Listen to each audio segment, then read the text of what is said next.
Pongo aquí tomado del Evangelio que vamos a compartir la expresión del Señor al ver la generosidad de la viuda. Ella en su pobreza ha dado todo lo que tenía para vivir. La primera lectura que vamos a meditar está tomada del primer libro de los Reyes. Este libro de los Reyes es un libro histórico que nos presenta una escena de la vida del profeta Isaías el día de hoy. Elías, recordemos, es el profeta más querido en Israel, es modelo de fidelidad a Dios, incorruptible por el dinero y el poder. Nunca se amedrentó ante las amenazas de los gobernantes. Por su fidelidad, Dios no le permite experimentar la muerte. Es llevado en un carro de fuego al cielo. La tradición islámica subraya que Elías volvía a preparar la llegada del Mesías. La escena de hoy nos presenta a Elías en el destierro, en Sarepta de Sidón, territorio pagano. Ha ido ahí por Yahvé, en medio de una y hambruna generalizada. Ahí entra una viuda pobre y no tiene ni para su propia familia, y que no obstante está dispuesta a compartir con el profeta lo poco que le queda. El relato presenta la paradoja real de que las zonas pobres suelen ser más generosas que las que tienen de sobra. La riqueza suele ir a la par la esclavitud de la tomado del texto, y la tinaja de harina se vació, ni la vasija de aceite se acabó. El salmo, que va en sintonía con la lectura anterior, nos invita a la alabanza y gratitud, reconociendo a Dios como el defensor y liberador de quienes sufren opresión y justicia. Nuestra vida, sanación y liberación vienen de Dios, no de quienes detentan el poder. Dios provee para todas y todos, especialmente a las y los más pobres de los pobres, que en el pueblo de Israel eran las viudas y las huérfanas y huérfanos. Tomado de Salmo, el Dios siempre fiel hace justicia al oprimido.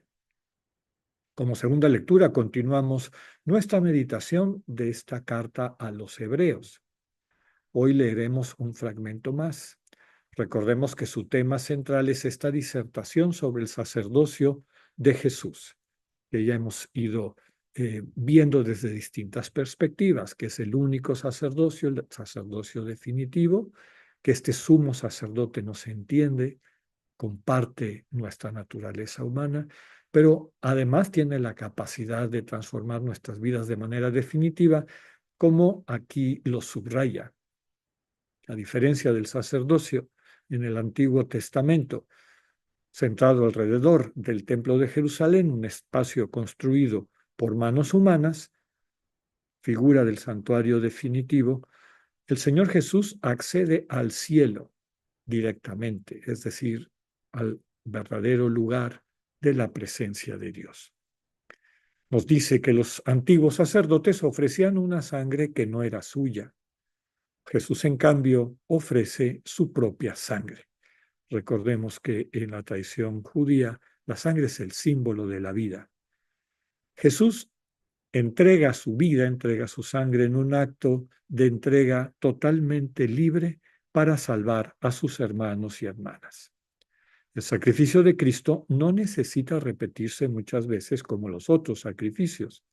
En su ofrecimiento de sí mismo, asumió de una vez para siempre las consecuencias del pecado, el desamor, la oscuridad en la vida de cada ser humano y de toda la humanidad, para podernos redimir de ella.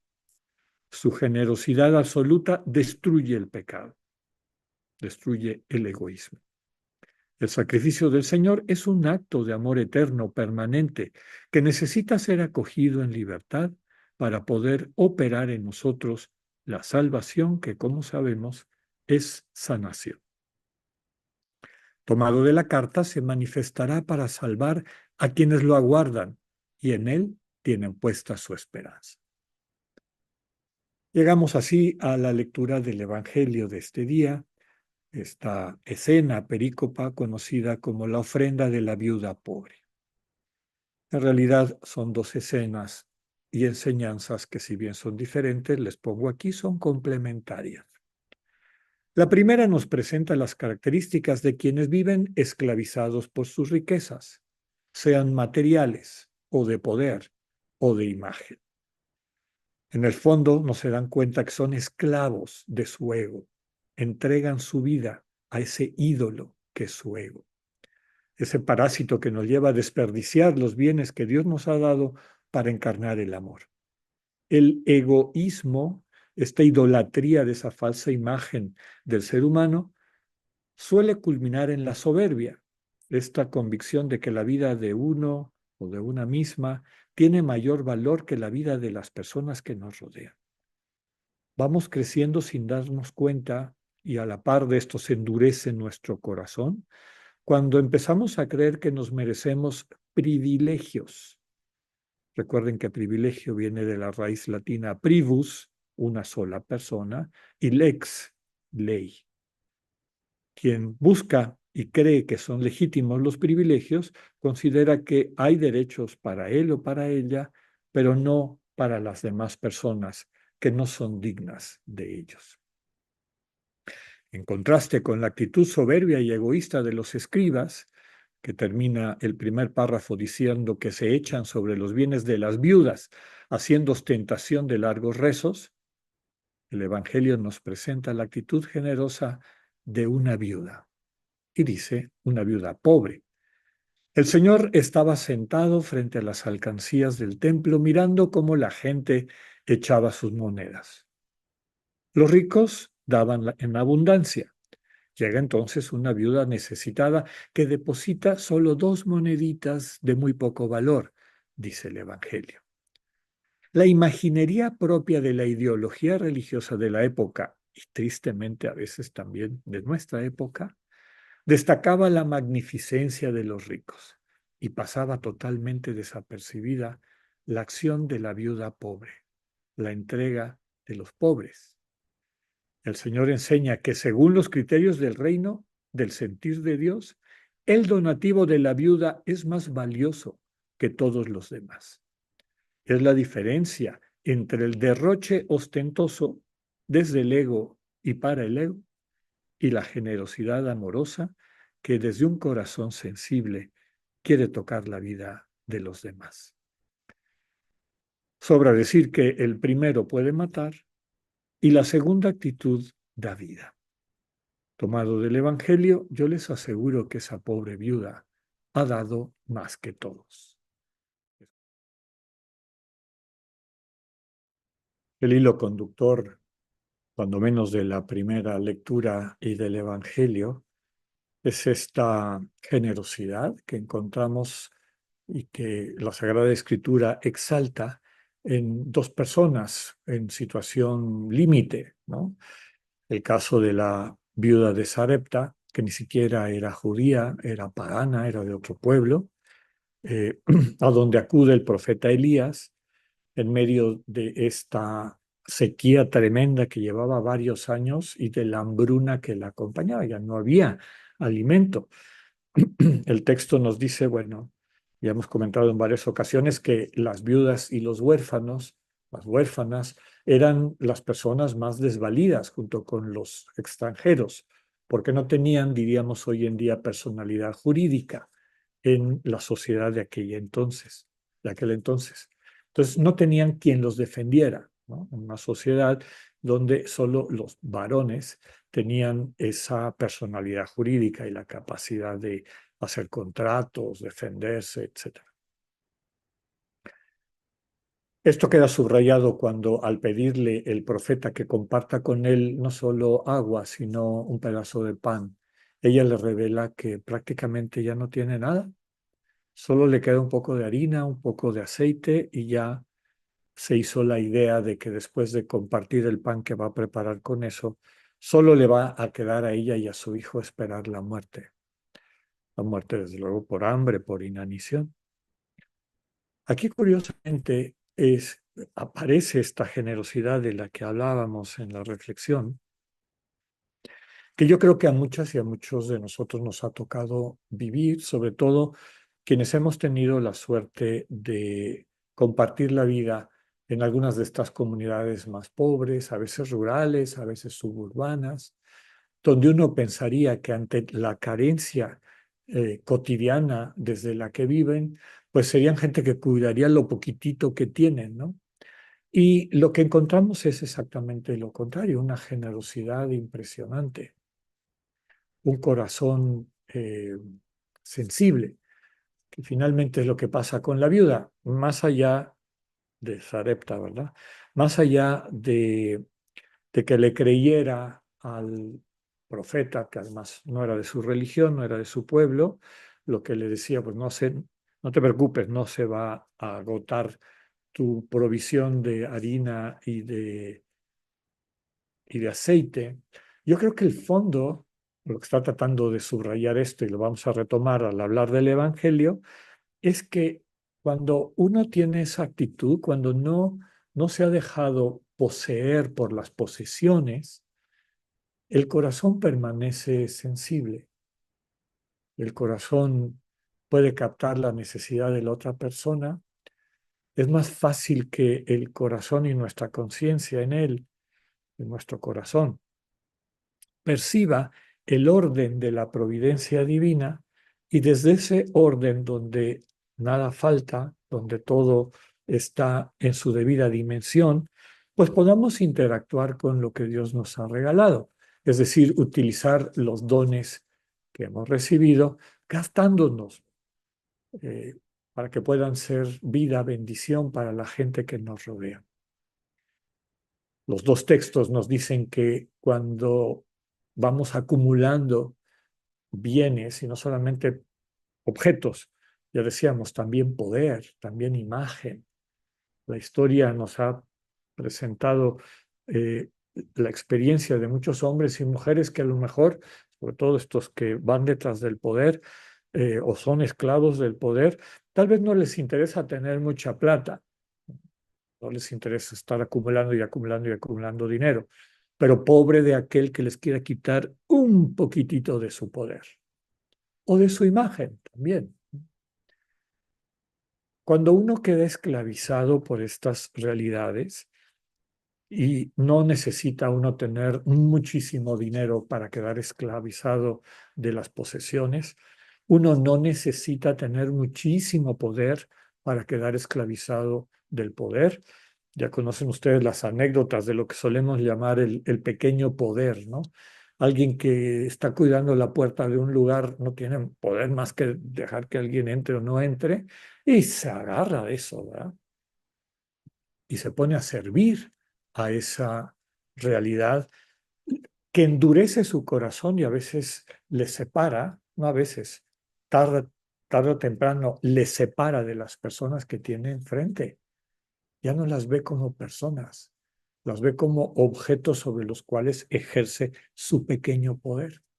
Y es tan esclavo quien está vinculado de esa forma tóxica y adictiva con su poder, si tiene mucho o si tiene ese poquito. Aquí la clave es el pedirle al Señor la oportunidad de movernos en ese camino de apertura a la providencia que tiene como cimiento la confianza en Dios y la convicción de nuestra pobreza radical finalmente, ¿no? Cuando digo pobreza, es que todo lo verdaderamente importante en la vida y sobre todo lo que nos va a llevar a la vida eterna es gratuito. Lo único que nos lleva de este mundo al mundo definitivo, a la vida definitiva, a la vida eterna, es el amor de agape, el amor compartido. Ese, digamos, ese camino hacia la vida definitiva, que además es un estado que empezamos a desarrollar, una sensibilidad, una manera de ser que se va encarnando en la vida de cada una y cada uno, no se puede comprar con dinero, no se puede imponer a través del poder. no puedo yo convencer a Dios a través del cultivo de mi imagen que le conviene aceptar a alguien tan influencer o tan lo que sea.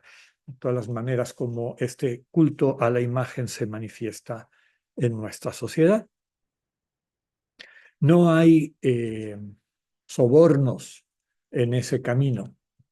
Lo único que nos capacita, lo único que va haciendo más ligera nuestra existencia para que podamos ir acercándonos, elevándonos a esa realidad del encuentro amoroso con Dios, es precisamente el amor. San Ignacio subraya en los ejercicios que aquellos dones que Dios nos ha dado, los tenemos para poderlos hacer fructíferos en amor. Y dice, eso lo tienes para gastártelo. Si empiezas a sentir que hay alguno de esos dones que en vez de ser vehículo, oportunidad para amar y servir, se convierte en tu amo, ¿no? Porque no lo quieres soltar, porque tu seguridad está vinculado a él, dice San Ignacio, renuncia inmediatamente a él. Apártalo de ti, porque te puede matar. Aquí, desde luego, la petición que le hacemos al Señor es que, sobre todo en nuestra experiencia de oración contemplativa, cuando nos ponemos en sus manos, que Él vaya sanando las heridas de desamor que nos dejan inestables, que nos dejan temerosos, que nos dejan inseguros finalmente, y que nos llevan a agarrarnos de estas falsas seguridades. Quien se siente seguro porque tiene recursos de cualquier tipo, quien se siente seguro porque percibe el poder con el cual se puede imponer a la voluntad de otras personas, o quien, como decíamos, cree que su imagen lo hace diferente y superior a las demás personas y exige que todo el mundo la reconozca y le rinda pleitesía. En el fondo hay inseguridad, siempre. Hay este vacío en el fondo de la existencia que nos lleva a colgarnos de estas falsas tablas de salvación. Cuando nosotros nos damos el tiempo de hacer el silencio interior para escuchar lo que el Señor nos comunica en la intimidad del corazón, cuando nos acostumbramos a escuchar esa comunicación muy sutil, muy discreta de Dios, pero siempre tan llena de amor, cómo Él va sanando esas heridas de desamor que nos tienen inestables, inseguros, y vamos experimentando que en nuestra cotidianidad esa inseguridad va decreciendo y nos permite tener más libertad finalmente y arrojo también para captar que los dones que tenemos son, vuelvo a decir, oportunidades, pretextos para amar. Si tengo recursos de todo tipo, no solamente económicos, si tienes inteligencia, buen humor, creatividad, tu misma presencia, tu sonrisa, tu mirada, son recursos a través de los cuales puedes tocar la vida de muchas personas amándolas. Gástatelos, utilízalos. Habiendo dialogado con el Señor, ¿con quién quieres que nos lo gastemos, Señor? ¿Cómo quieres que amemos hoy? Lo mismo de cara a la capacidad o a la autoridad que tienes. También eso lo puedes poner al servicio de las personas. La autoridad es necesaria en las, digamos, en el colectivo humano para organizarnos, para darle sentido, dirección a lo que hacemos. Pero una cosa es autoridad y otra cosa es autoritarismo, tiranía. El poder, entendido como una manera de servir, también puede transformar la vida de la gente que nos rodea. Y finalmente, la imagen, y en esto yo creo que lo que hay que pedirle al Señor de corazón es que podamos captar, que quede grabada en nuestra conciencia, en nuestro corazón, como dice de una manera muy linda una de las canciones de Cristóbal Fones, que tu espíritu deje grabada tu imagen en mi corazón, Señor. Porque esa es la imagen. que quiero transmitir. Que las personas que me encuentren, que nos encuentren, perciban al Cristo que habita en cada una y cada uno de nosotros. Este Cristo del quien vamos de la mano y con quien queremos, digamos, cantar a tono, ¿no? Cantar en sintonía, en sinfonía, comunicarnos de manera armónica. Cuando vamos desarrollando esto, el resultado fundamental es que el amor empieza a convertirse en el centro de nuestras vidas y eso es lo que hace que todas nuestras acciones vayan creciendo para la vida eterna. Los ricos del texto del Evangelio, y en otras ocasiones les había comentado que las alcancías del templo eran una especie de embudos grandísimos metálicos para que cuando alguien echara algo en el embudo sonara, ¿no? Entonces, cuando llegaba una persona con costales de dinero, pues imagínense, retumbaba en todo el... Y claro, la gente se volteaba. ¿Quién trajo costales de moneda? Todo el dinero cayendo ahí. Y el Señor está contrastando eso con las dos moneditas de poco valor de la viuda, ¿no? Que habrán sonado, tin, tin, o ahora hasta habrán quedado sepultadas en el escándalo de las donaciones mayores. Pero para la vida eterna, eso tenía valor infinito, porque el amor es así, es infinito. Lo que esa mujer puso ahí, con el cariño de entregarle a Dios su vida, tiene ese valor infinito para acompañarla, conducirla a la vida plena. Y por el contrario, lo que pensaban los otros que, uy, Dios seguramente va a premiar a esta persona, miren la cantidad de plata que trajo, la vida eterna no sirvió en absoluto para nada. Aquí el corolario, y con eso quiero terminar, es, todas y todos tenemos nuestros 5 panes y 2 pescados, como solemos decir, nuestros costales de monedas o nuestras 2 moneditas. Eso no importa para Dios, no importa si tienes mucha plata, si tienes poca plata, si la vida te ha puesto en una situación de poder, de autoridad o no, si por azares del destino o por lo que haya sido la construcción de tu historia, tienes una imagen de un tipo o de otro. Aquí la clave es eso que tienes, eso que está a tu disposición. ¿Lo estás administrando desde el amor, desde un corazón sensible para ver cómo puedo ser buena noticia, cómo puedo bendecir con esto que Dios me ha confiado? ¿O te estás aferrando, te estás convirtiendo en esclava y en esclavo de eso que tienes bajo tu custodia? Pidámosle al Señor la gracia y pidamos que intercedan por nosotros quienes habiendo recorrido ese camino, habiendo encontrado la bendición de la pobreza de espíritu, de saber que no somos dueños de nada ni de nuestra vida, y que eso da mucha libertad para gastársela bendiciendo a los demás, intercedan por nosotros para que también recorramos nuestro camino, descubramos la hermosura de la pobreza radical, de depender totalmente de Dios y de gastarnos aquello que Dios nos confía en dar vida a nuestros hermanos y hermanas. Que así sea.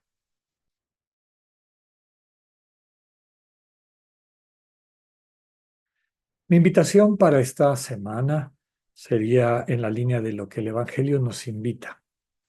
Imagínate en el lugar de esta viuda pobre, todos y todas somos pobres, que cada día en ese momento de silencio, en la mañana, antes de empezar nuestra cotidianidad, cuando estamos unidos en el corazón al Señor Jesús, le entreguemos, le ofrezcamos como ofrenda, como limosna, nuestra vida entera. Te entrego este día, Señor, te entrego mi trabajo, te entrego todas mis acciones. Ayúdame a que puedan ser hechas, compartidas en generosidad. Que este amor que lleva a la vida eterna no solamente toque mi corazón y me permita acercarme a ti, sino que ese amor que voy a compartir con lo que piense, diga y haga, también transmita vida eterna a quienes me rodean. Que tengan una excelente semana. Dios con ustedes.